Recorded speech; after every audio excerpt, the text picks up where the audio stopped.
وبرکاتہ۔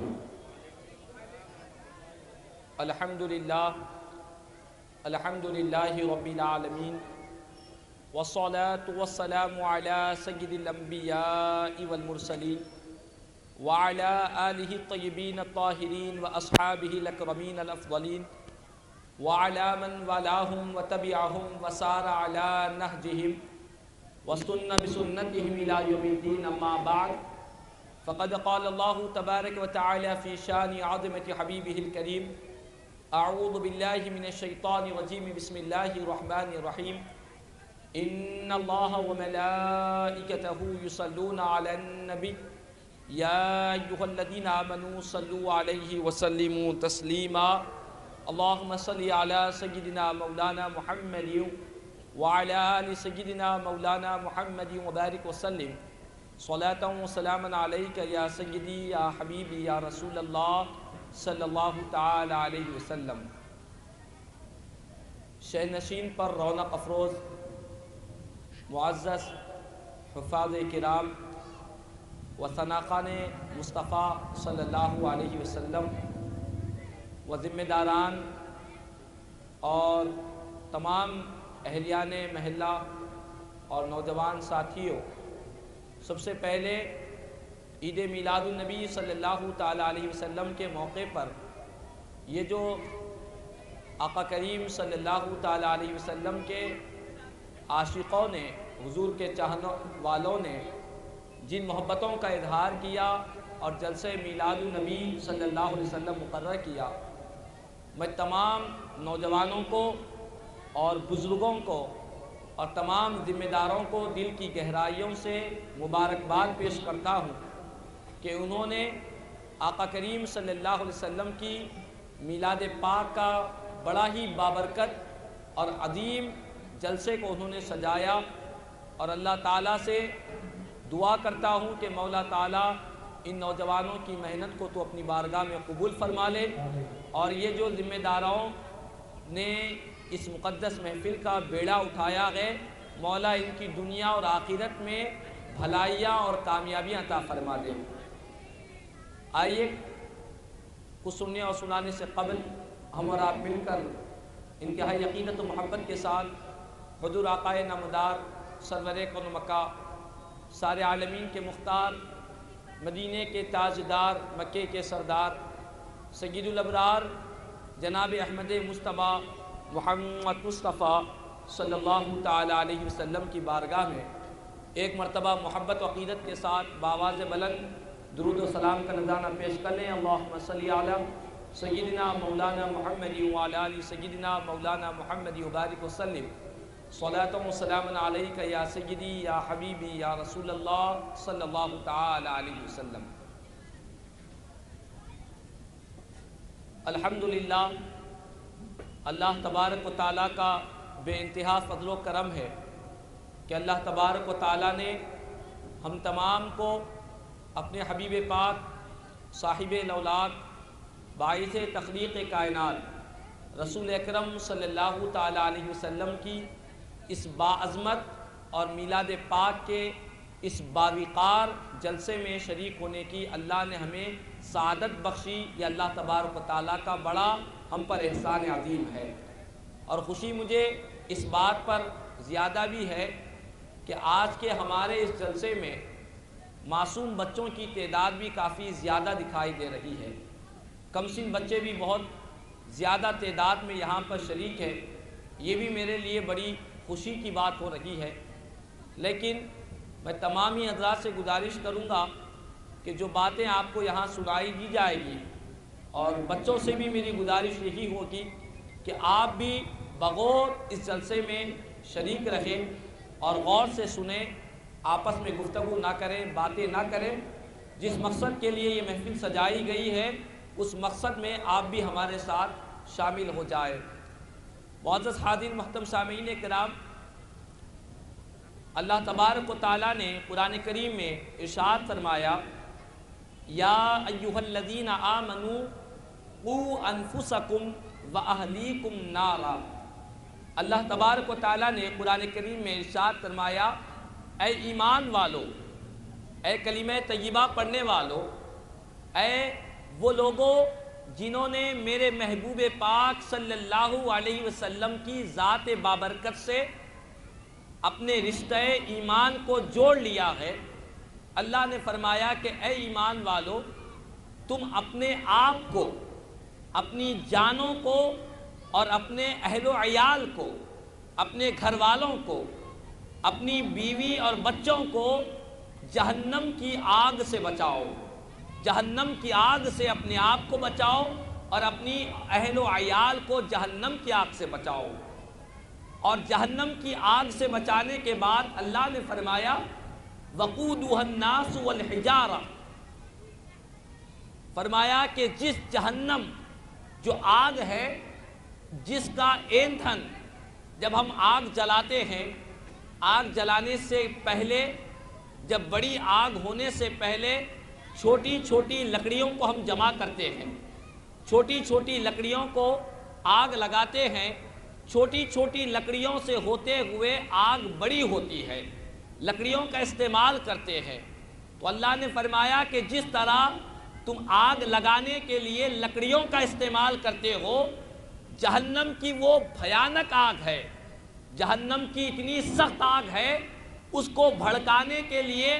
لکڑیوں کا استعمال نہیں ہے بلکہ انسانوں کا استعمال کیا جائے گا۔ اللہ اکبر،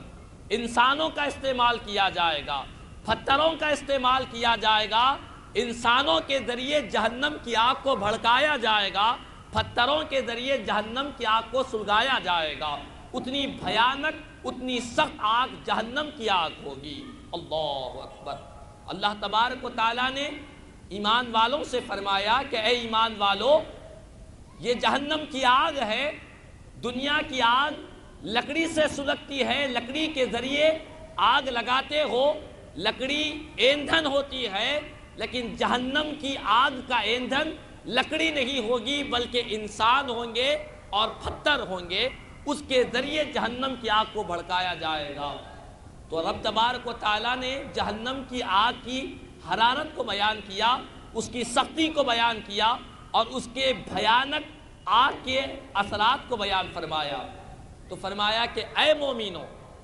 یہ جو جہنم کی آگ لگی ہوئی ہے، اس جہنم کی آگ سے تم اپنے آپ کو بھی بچاؤ اور اپنے گھر والوں کو بھی بچاؤ۔ جب یہ آیت کریمہ نازل ہوئی، حدیث پاک میں آتا ہے، حضرت عبداللہ بن عباس رضی اللہ تعالیٰ عنہما اس آیت کی تفسیر بیان فرماتے ہوئے ارشاد فرماتے ہیں کہ نبی کریم صلی اللہ تعالیٰ علیہ وسلم نے جب یہ آیت مبارکہ صحابہ کرام کے سامنے تلاوت فرمائی تو صحابہ کرام رضوان اللہ تعالیٰ علیہ مجمعین کو فکر پیدا ہو گئی کہ ہم جہنم کی آگ سے کیسے بچائیں، جہنم کی آگ سے اپنے آپ کو اور اپنے اہل و عیال کو کیسے بچائیں۔ تو حدیث پاک میں آتا ہے، حضرت عبداللہ بن عباس رضی اللہ تعالیٰ عنہما نے فرمایا مرو اولادکم بامتثال الاوامر واجتناب النواہی، فرماتے ہیں کہ اگر تم اپنے آپ کو اور اپنی اولاد کو، اپنی بیوی کو، اپنے بچوں کو جہنم کی آگ سے بچانا چاہتے ہو تو فرمایا جن باتوں کا حکم تاجدار کائنات صلی اللہ علیہ وسلم نے دیا ہے ان کو اپنایا جائے، ان پر عمل کیا جائے۔ جن باتوں کی تعلیمات حضور نے ارشاد فرمائی ہے، رسول پاک کی تعلیمات پر عمل کیا جائے، اور جن باتوں سے پیارے آقا نے منع فرمایا ہے اس سے اپنے آپ کو بچا لے۔ حقیقت میں یہ جہنم کی آگ سے بچنا ہوگا، جہنم کی آگ سے اپنے آپ کو بچانا ہوگا۔ تو پیارے آقا کریم صلی اللہ علیہ وسلم کے صحابی رسول حضرت عبداللہ بن عباس رضی اللہ تعالیٰ عنہ فرماتے ہیں کہ لوگوں، اگر تم اپنے آپ کو گناہ سے بچاؤ گے، اپنے اہل و عیال کو گناہوں سے روکو گے، نافرمانی سے روکو گے، اپنے اہل و عیال کے دل میں اللہ اور اس کے رسول کی محبت کو پیدا کرو گے، تو پیارے آقا کریم صلی اللہ علیہ وسلم کے صحابی رسول حضرت عبداللہ بن عباس رضی اللہ تعالیٰ عنہما فرماتے ہیں تم بھی جہنم کی آگ سے بچ جاؤ گے، تمہاری اولاد بھی جہنم کی آگ سے بچ جائے گی، تم بھی جہنم کی آگ سے دور ہو جاؤ گی، تمہاری اولاد بھی جہنم کی آگ سے دور ہو جائے گی۔ سامعین کرام، قرآن کی اس آیت مبارکہ کے ذریعے ہم کو یہ سمجھ میں آ رہا ہے کہ آج دنیا میں جتنا فساد پھیلا ہوا ہے، چاہے وہ بدعملی کا فساد ہو، چاہے وہ بدعقیدگی کا فساد ہو، چاہے کوئی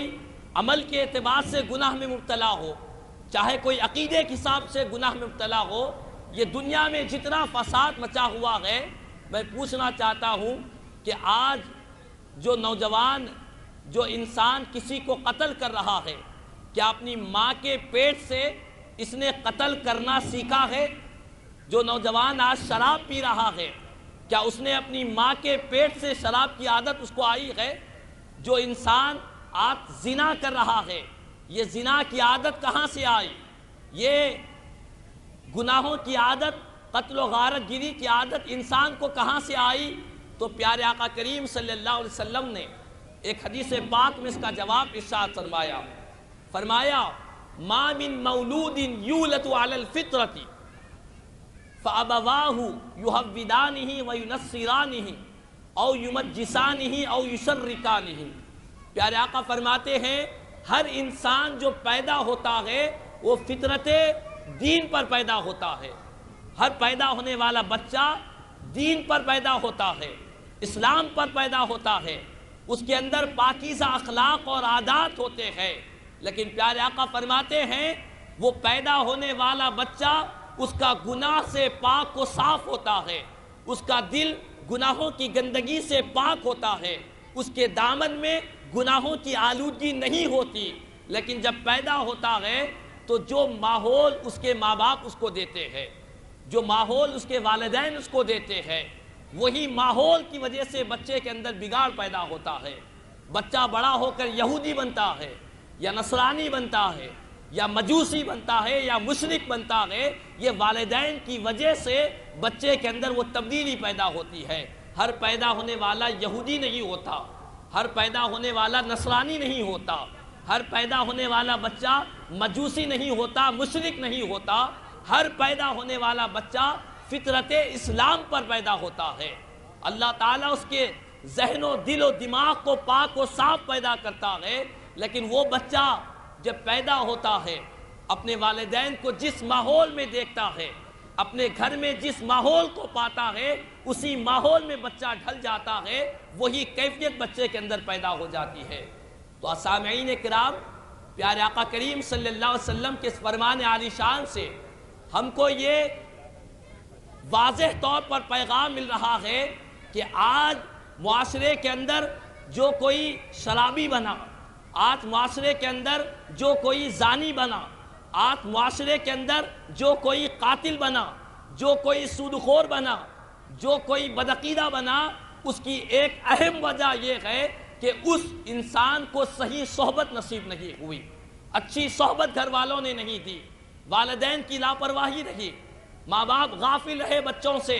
بچہ کبھی کسی کا قتل کیا، کہیں چوری کر دیا، کہیں شراب پی کر آ کر سو گیا، کہیں بدعقیدہ ہو گیا، باطل عقیدوں میں چلا گیا، غلط جماعتوں میں چلا گیا۔ یہ دراصل والدین کی صحیح طور پر توجہ نہ ہونے کی وجہ سے، والدین کی غفلت کی وجہ سے، والدین کی دینی معاملات میں کاہلی کی وجہ سے آج نوجوانوں کے اندر بگاڑ پیدا ہو رہا ہے، چاہے وہ بدعملی کا بگاڑ ہو یا بدعقیدگی کا بگاڑ ہو۔ اہم وجہ والدین ہے،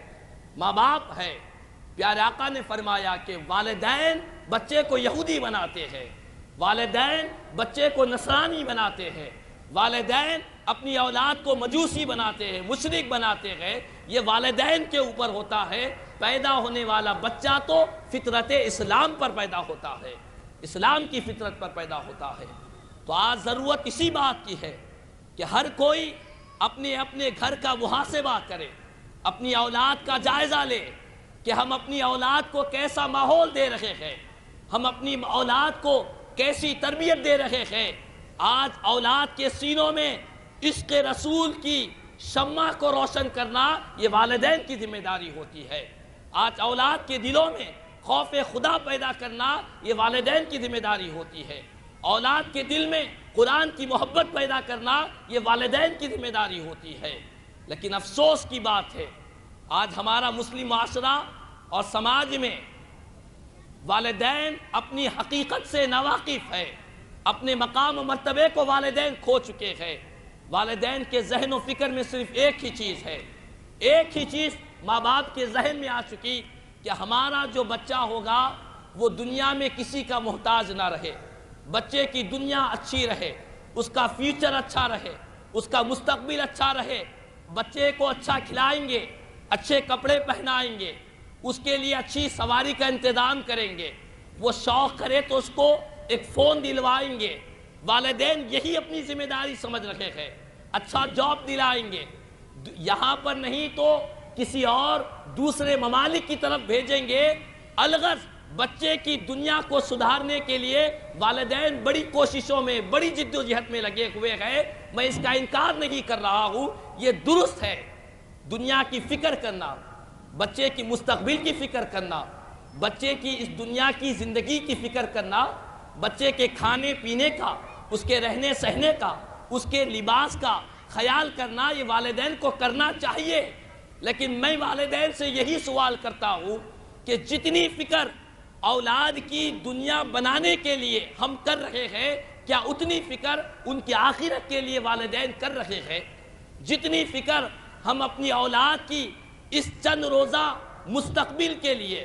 ایک مختصر سے فیوچر کے لیے جتنی فکر والدین کر رہے ہیں، جتنی محنت کر رہے ہیں، کیا اتنی محنت اپنی اولاد کی قبر کو روشن کرنے کے لیے کوئی والدین کر رہے ہیں؟ اتنی فکر حشر کے میدان کی ہولناکی سے بچانے کے لیے کوئی اولاد کی فکر کر رہا ہے؟ اپنی اولاد کو پل صراط کے راستے پر آسانی سے گزرنے کی والدین کو فکر ہو رہی ہے؟ یہ فکر والدین کو نہیں ہے، صرف دنیا کی فکر ہے۔ الا ماشاء اللہ، سوائے چند لوگوں کے، چند لوگ ہیں جو اپنی اولاد کی آخرت کو سنوارنے کے لیے صرف زبانی دعوے نہیں کرتے، عملی طور پر اپنی اولاد کو دینی ماحول میں ڈھالتے ہیں،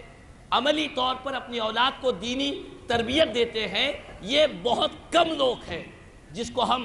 ہمارے محاورے میں کہیں تو آٹے میں نمک کے برابر ہے، آٹے میں نمک کے برابر ہے۔ والدین کو صرف فکر ہے کہ بچوں کی دنیا بنائیں، ان کو اچھا کھلائیں، اچھا پلائیں۔ آپ کو اچھا کھلانے پلانے سے نہیں روکا جا رہا ہے، خدا را سوچو تو صحیح، اگر ہماری اولاد دنیا میں رہ کر صرف دنیا ہی کے لیے جی گئی، اس کی آخرت تاریک ہو گئی، اس کی قبر اندھیرا ہو گئی، ہماری اولاد اس دنیا سے جب رخصت ہوگی تو اس وقت قبر کا عذاب ان کو ہوگا، کیا ہم والدین برداشت کر سکتے ہیں؟ دنیا کی آگ کو برداشت نہیں کر سکتے، جہنم کی آگ کو کیسے برداشت کر سکیں گے؟ کوئی ماں باپ اپنی اولاد کو ایک کھروسا بھی لگ جائے تو بے چین ہوتے ہیں، اولاد کی طبیعت خراب ہے، والدین رات بھر سوتے رہی ہے۔ یہ دنیا کی اتنی چھوٹی سی تکلیف ماں باپ کو برداشت نہیں ہوتی، خدا را والدین آخرت میں جب اولاد جہنم کی آگ میں جلے گی تم کیسے برداشت کر سکو گے؟ کیسے تم اپنے آپ کو روک سکو گے؟ تو ضرورت اسی بات کی ہے، اگر ہم چاہتے ہیں کہ ہماری اولاد کی آخرت اچھی ہو جائے، اگر ہم چاہتے ہیں ہماری اولاد کی قبر کی تاریکی ختم ہو جائے، اگر ہم چاہتے ہیں ہماری اولاد پل صراط پر برق بجلی کی طرح گزر جائے، تو ہم تمام کی ذمہ داری ہے کہ اپنی اولاد کو سب سے پہلے دیندار بنائے، ان کے دلوں میں عشق رسول کو پیدا کرے، ان کے دلوں میں ادب رسول کو پیدا کرے، ان کے دلوں میں تاجدار کائنات صلی اللہ علیہ وسلم کا سچا پیار پیدا فرمائے۔ حدیث شریف میں میرے آقا نے فرمایا، طبرانی شریف کی حدیث پاک ہے، نبی کریم صلی اللہ علیہ وسلم نے فرمایا، ادبوا اولادکم علی ثلاث خصال۔ میرے آقا نے فرمایا کہ لوگوں اپنی اولاد کی تربیت کرو تین عادتوں پر، تین خصلتوں پر۔ حضور نے طریقہ بتلایا، تین خصلتیں، تین عادتیں پر اپنی اولاد کی تربیت کرو۔ کیسے؟ فرمایا، حب نبیکم وحب اہل بیتہ وتلاوت القرآن۔ اللہ اکبر، طبرانی کی حدیث پاک ہے۔ پیارے آقا فرماتے ہیں اپنی اولاد کی تربیت ایسے کرو، سب سے پہلے تمہاری اولاد کے سینوں میں عشق رسول کی شمع کو روشن کر لو، ان کے سینے میں عشق رسول ہو، ان کے سینے میں دھڑکنے والا دل گنبد خضرا کے مکی کی یاد میں مچلنے والا ہو، عشق رسول کے ساتھ ان کی تربیت کرو، تمہارے نبی کی محبت ان کے دل میں ڈالو۔ اس کے بعد فرمایا وَحُبِّ أَهْلِ بَيْتِهِ، تمہارے نبی کے اہل بیت اطہار کی محبت ان کے سینے میں ڈالو۔ اس کے بعد فرمایا وَتِلَاوَةِ الْقُرْآنِ، قرآن کی تلاوت سے ان کو محبت پیدا کرا دو۔ تو تین چیزیں پیارے آقا کریم صلی اللہ علیہ وسلم نے حدیث پاک میں ارشاد فرمایا کہ ان تین چیزوں کے ذریعے اپنی اولاد کی تربیت کرے۔ استاد محترم حضرت علامہ مولانا مفتی سید صغیر احمد نقشبندی صاحب مدد اللہ العالی، نائب شیخ الحدیث جامع نظامیہ ہمارے درمیان تشریف لا چکے ہیں۔ الحمدللہ استاد محترم کا ایمان افروز خطاب آپ تمام کو سامعین کو سماعت کرنا ہے۔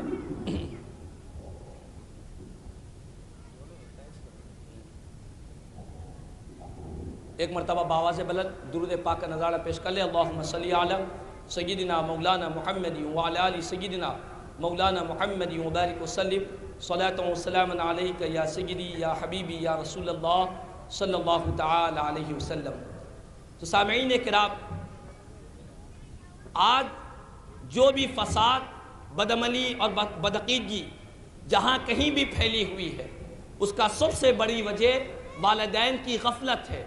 والدین کی کوتاہی ہے، ان کا کسی معاملے کو معمولی سمجھ جانا ہے۔ یہی وجہ سے معاشرے میں فساد پیدا ہو چکا۔ تمام والدین کی ذمہ داری ہے کہ سب سے پہلے اپنی اولاد کے دل میں عشق رسول کو پیدا کرے۔ پیارے آقا نے فرمایا حب نبیکم، اپنی اولاد کی تربیت عشق رسول دلوں میں ڈال دو۔ جب عشق رسول دلوں میں اولاد کے پیدا ہو جائے گا، کوئی باطل عقیدہ رکھنے والا، کئی آج والدین آتے ہیں، مفتیان کرام سے رجوع ہوتے ہیں، استاد محترم موجود ہے، آپ دیکھیں کئی ایسے لوگ ہماری بستیوں میں، گلیوں میں، مساجد کے ائمہ خطبہ حضرات سے ملتے ہیں، کہتے ہیں کہ ہمارا بچہ بہت اچھا تھا، ہم جس طرح فاتحہ درود کرتے تھے، ہمارا بچہ بھی فاتحہ درود کرنے والا تھا، ہمارا بچہ بھی اولیاء اللہ سے عقیدت والا تھا، ہم جس طرح میلاد پاک کی محافل سجاتے، ہمارا بچہ بھی محفلوں میں آتا تھا۔ لیکن کیا بات ہے پتہ نہیں، چند دنوں سے کالج چلے گیا، کالج کے چند دوستوں کے ساتھ رہنے لگا، اب وہ جتنے ماں باپ عمل کرتے تھے ان تمام اعمال کو بچہ یہ کہہ رہا ہے یہ شرک ہے، یہ بدعت ہے، یہ گناہ ہے، یہ گمراہی ہے۔ بچہ ماں باپ کے اعمال پر جو صدیوں سے ان کے آبا و اجداد کرتے ہوئے آئے ہیں، ان تمام اعمال کو بچہ کہہ رہا ہے یہ شرک و بدعت ہے، یہ گمراہی ہے، یہ گناہ والا کام ہے۔ ماں باپ پریشان ہیں، مفتیان کرام کے پاس جاتے ہیں، کوئی وظیفہ دے دے کہ بچے کو ہم پڑھ کر پھونک دے، بچہ ہمارا صحیح ہو جائے گا۔ کوئی کچھ ایسا عمل بتا دے کہ ہمارا بچہ ہم کو مشرک نہ کہے، ہمارا بچہ ہم کو بدعتی نہ کہے، کوئی ایسا عمل بتا دے۔ لیکن خدا را یہ عمل بتلانا، یہ وظیفہ دینا اسی وقت فائدہ مند ہوتا جس وقت آپ ابتدا ہی سے بچوں کے اٹھنے بیٹھنے پر نظر رکھتے، بچوں کے ماحول پر نظر رکھتے۔ پیارے آقا نے فرمایا نبی کی محبت اگر بچے کے دل میں پیدا ہو جاتی، ایسے ہزاروں باطل عقیدے والے آتے اور ایمان کو چرانے کی، ایمان کو لوٹنے کی فکر کرتے، لیکن عشق رسول کی شمع وہ ساری تاریکیوں کو دور کر دیتی، عشق رسول کی وہ روشنی سارے اندھیروں کو دور کرتی۔ اگر ہم بچپن ہی سے بچوں کے دلوں میں عشق رسول کو پیدا کرتے۔ ہم نے کوتاہی کی، والدین کی کوتاہی کی وجہ سے آج بچے بدعقیدہ بن رہے ہیں، والدین کی کوتاہی کی وجہ سے آج نوجوان بچے شرابی بن رہے ہیں، والدین کی کوتاہی کی وجہ سے آج نوجوان بچے اہل سنت والجماعت کے عقیدوں سے اپنے آپ کو پھرا رہے ہیں۔ یہ سراسر والدین کی غفلت اور ان کی کوتاہی اور ان کی کاہلی اور سستی کی وجہ سے ہو رہا ہے۔ تو خدا را میں تمام والدین سے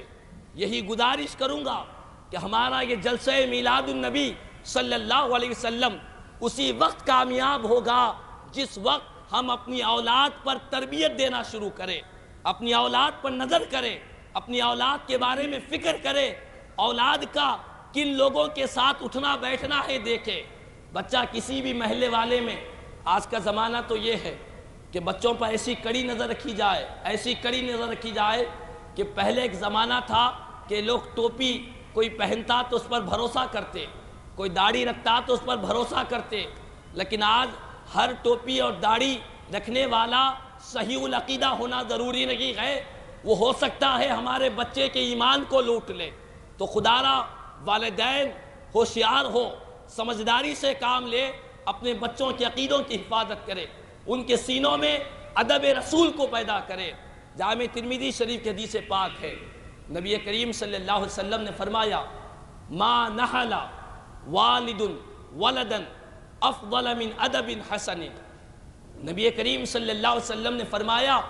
کہ سب سے بہترین تحفہ ایک باپ اپنے بچے کو دینا چاہتا ہے، سب سے بہترین گفٹ ایک باپ اپنے بچے کو دینا چاہتا ہے تو کیا دے؟ اگر ہم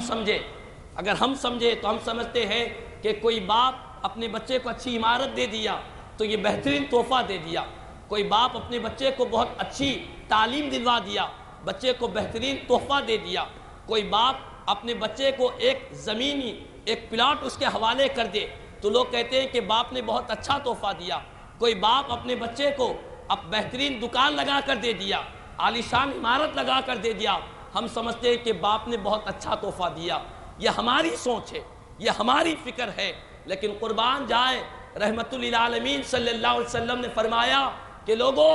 ایک باپ کا بہترین تحفہ اپنی اولاد کے لیے اگر کوئی ہے تو وہ اچھی ادب کی تربیت کرنا ہے، حسن ادب کی تعلیم دینا ہے، بچے کو باادب بنانا ہے، بچے کو بہترین ادب سے آراستہ کرنا، یہ باپ کا بہترین تحفہ ہے۔ اللہ اکبر۔ رحمت للعالمین صلی اللہ علیہ وسلم نے فرمایا کہ لوگوں، یہ دنیا کے تحفے، دنیا کے گفٹ، اس کی حد متعین ہے۔ جب تک دنیا میں رہے گا گاڑی فائدہ دے گی، جب تک دنیا میں رہے گا دکان فائدہ دے گی، جب تک بیٹا دنیا میں رہے گا گھر میں رہے گا تو عمارت فائدہ دے گی، یہ دنیا کی حد تک ہے۔ لیکن جس بچے کو باپ نے دینی تعلیم سے اور حسن ادب سے بچے کو پرورش کی، اس کی نشو و نما ہوئی، باپ نے بچے کے سینے میں عشق رسول کو ڈالا، ادب رسول کو ڈالا، یہ ایسی محبت اور ایسا تحفہ ہے کہ یہ تحفہ صرف دنیا ہی میں فائدہ نہیں دے گا بلکہ دنیا اور آخرت میں ہمارے لیے فائدہ مند ہوگا، دنیا اور آخرت کا بہترین تحفہ ہوگا۔ بچہ دنیا میں بھی رہے گا تو شان کے ساتھ رہے گا، آخرت میں بھی جائے گا تو وقار کے ساتھ اللہ تعالیٰ زندگی عطا فرمائے گا۔ تو ضرورت اسی بات کی ہے کہ ہم تمام اس بات کو سمجھیں کہ اپنی اولاد کی اچھی تربیت کرے، اس کو نیکوکار بنائے، اولاد کے اٹھنے بیٹھنے پر نظر رکھے، چلنے پھرنے پر نظر رکھے۔ اسی لیے بزرگان دین نے فرمایا صحبت صالح ترا صالح کنن، نیک لوگوں کی صحبت بھی تجھ کو نیک بنا دیتی ہے، تو نیکوں کی صحبت میں رکھے، اہل علم کی صحبت میں رکھے، جو عقیدہ حق پر ہے، عقیدہ اہل سنت پر ہے، ایسے لوگوں کی صحبت میں رکھے، باطل عقیدوں کی صحبت سے اپنی اولاد کی حفاظت کرے۔ یہی بدعقیدگی، یہی بری صحبت کی وجہ سے کئی بچے آج گناہوں میں اور بدعقیدگیوں میں مبتلا ہو چکے ہیں۔ اسی لیے ہم تمام کی ذمہ داری بنتی ہے کہ سب سے پہلے اپنے بچے کے دل میں نبی پاک کی محبت کو پیدا کرے، عشق رسول کے ترانے، حضور کی محبت کی باتیں، آقا کی عظمتوں، فضائل اور کمالات اپنی اولاد کو سناتے رہے۔ جب اولاد فضائل و کمالات کو سنے گی، ہمارے آقا کی عظمتوں کو سنے گی تو اس کے دل میں آقا کی محبت پیدا ہوگی، تاجدار کائنات گنبد خضرا کے مکی سے اپنا تعلق پیدا ہوگا۔ اسی لیے علامہ اقبال رحمہ اللہ نے بہت ہی پیارا کلام ارشاد فرمایا محمد کی محبت دین حق کی شرط اول ہے، صلی اللہ علیہ وسلم۔ محمد کی محبت دین حق کی شرط اول ہے، اسی میں ہو گر خامی تو سب کچھ نامکمل ہے۔ اسی میں اگر خامی ہو، محبت رسول میں اگر خامی ہو جائے، محبت رسول میں اگر کمی ہو جائے، مال میں کمی ہو جائے غم کی بات نہیں، تجارت میں کمی ہو جائے غم کی بات نہیں ہے، بچے کی دنیاوی پڑھائی میں کمی ہو جائے غم کی بات نہیں ہے، دنیا میں عزت اور شہرت میں کمی ہو جائے غم کی بات نہیں ہے۔ سب سے بڑے غم کی بات، فکر کی بات یہ ہے کہ اگر محمد کی محبت میں کمی ہو جائے گی، دنیا بھی برباد ہو جائے گی، آخرت بھی برباد ہو جائے گی، صلی اللہ علیہ وسلم۔ سامعین کرام، تمام اہلیان محلہ جلسہ عید میلاد النبی صلی اللہ علیہ وسلم میں جتنے مقرر ہے، جتنے حاضرین ہیں، ان تمام سے کی میری یہی گزارش ہے کہ صرف والدین ہی نہیں، اگر ہمارے گھر میں ہمارے چھوٹے بھائی ہو ان کا بھی ہم خیال کریں، ان پر بھی توجہ کریں۔ یہ بیان صرف والدین کے لیے نہیں ہے، اپنے گھر کے رہنے والے بچوں کا خیال کریں۔ پیارے آقا فرماتے ہیں کلکم راعٍ وکلکم مسئول عن رعیتہ، صحیح بخاری شریف کے حدیث پاک ہے۔ پیارے آقا فرماتے ہیں تم تمام کے تمام ذمہ دار ہو، تم تمام کے تمام ذمہ دار ہو، تم سے اپنی اپنی ذمہ داری کے متعلق اللہ تعالیٰ قیامت میں سوال کرے گا، رب کی بارگاہ سے پوچھ ہوگی۔ رب فرمائے گا کہ بابا، رب تبارک و تعالیٰ کا ہم کو یہ حکم ہوگا، خداوند قدوس کی طرف سے ہم کو یہ پوچھ ہوگی کہ تم جب تک دنیا میں رہے، جب تک تم دنیا میں رہے تم نے کیا عمل کیا؟ تمہارے ماتحت تمہاری اولاد تھی، تمہارے ماتحت تمہارے چھوٹے بھائی بہن تھے، تمہارے ماتحت تمہارے ہاتھ کے نیچے کام کرنے والے لوگ تھے، تم ان کے بارے میں کیا کرتے رہے؟ کتنی غفلت میں رہے، کتنے گناہ وہ کرتے رہے، تم خاموش بیٹھے رہے۔ تو ہم تمام کی ذمہ داری بنتی ہے۔ اور یہ بات ذہن نشین کر لے، اگر کوئی ایک پڑوس کا بچہ کوئی غلط کام کرتا ہے تو دوسرا پڑوسی خاموش رہتا ہے کہ مجھے اس کی کیا فکر؟ نہیں، ایسا ہرگز نہیں ہونی چاہیے۔ ہمارے پڑوس میں کوئی بچہ غلط کام کرتا ہے تو ہم اس کو یہ نہ سمجھے کہ وہ غیر کا بچہ ہے، بلکہ سمجھے کہ یہ پڑوسی ہے۔ پیارے آقا فرماتے ہیں الجار ثم الدار، پڑوسی بعد میں گھر ہوتا ہے، پہلے پڑوسی کا خیال کیا جائے۔ تو پڑوس کے بچوں کے اندر کوئی غلطی دیکھے، کوئی بے ادبی دیکھے، ہماری ذمہ داری ہوتی ہے کہ ان بچوں کو روکے۔ جہاں بھی معاشرے میں فساد، بگاڑ، بدعقیدگی، بدعملی دکھائی دے رہی ہے، ہم تمام کی ذمہ داری بنتی ہے کہ اس کی روک تھام کریں۔ اگر ہم آج روک تھام نہیں کریں گے، اگر ہم آج برائی کو دیکھ کر خاموش رہیں گے، روک تھام نہیں کریں گے، تو اللہ تبارک و تعالیٰ قیامت کے دن ہم سے پوچھے گا، سوال کرے گا کہ بندے تجھ کو اختیار دیا گیا تھا، تو نے روک تھام کیوں نہیں کی؟ تجھے زبان دی گئی تھی، تو نے اپنی زبان سے برائی کے خلاف جہاد کیوں نہیں کیا؟ ایک حدیث پاک کا مفہوم سنا دوں۔ حدیث پاک میں آتا ہے ایک مرتبہ اللہ تبارک و تعالیٰ نے جبریل امین کو حکم دیا کہ جبریل جاؤ۔ یہ حدیث پاک محدث دکن حضرت سیدنا عبداللہ شاہ نقشبندی مجددی قادری رحمہ اللہ نے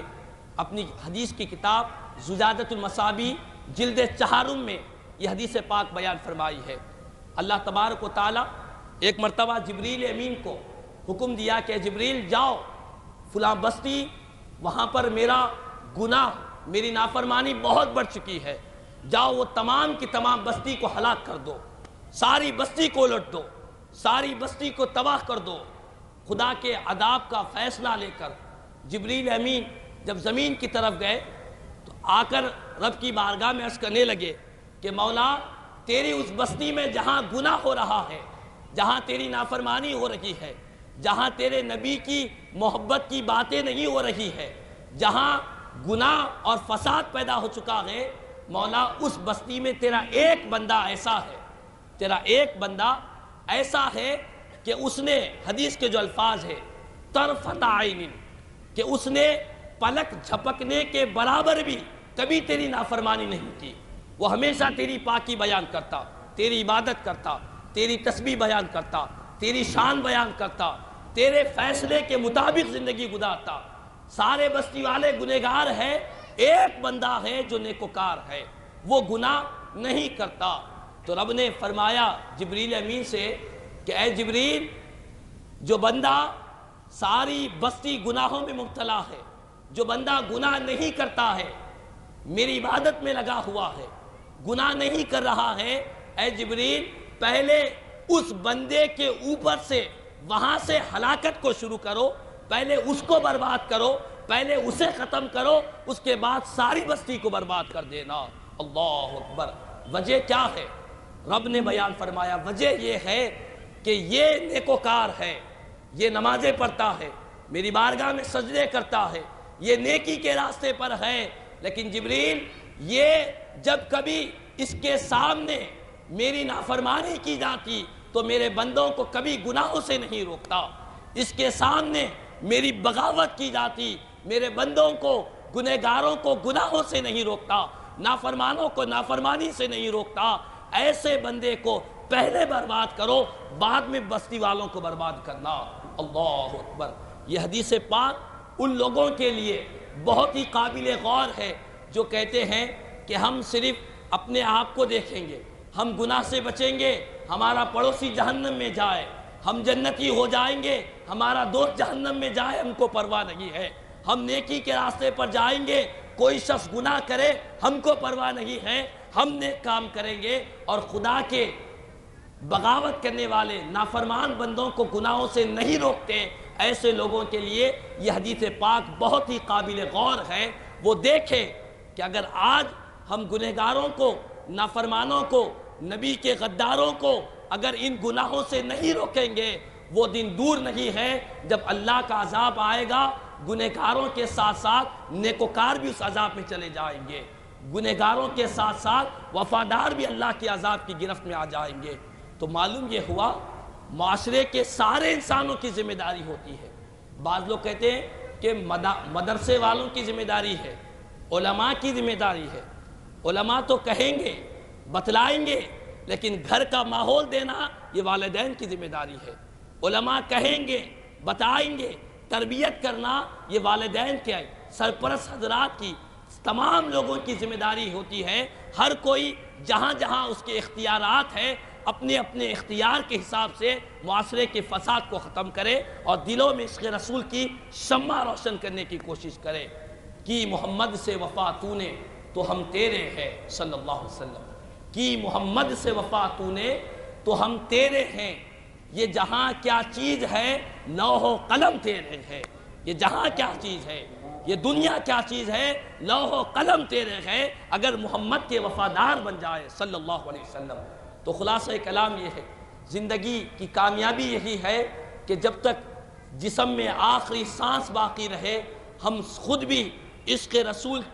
اور محبت رسول، ادب رسول، تعظیم رسول، نصرت رسول میں اپنی ساری زندگی گزارے، اپنی اولاد کو، اپنے پڑوسیوں کو، اپنے جتنے ماتحت لوگ ہیں، ہم سے جو سنتے ہیں، جو ہماری مانتے ہیں، جن پر ہمارا حق ہے، ان تمام کو گناہوں سے روکے، صحیح راستہ بتلائے۔ یاد رکھ لے، کوئی انسان ہماری وجہ سے نیکی کے راستے پر آ جائے،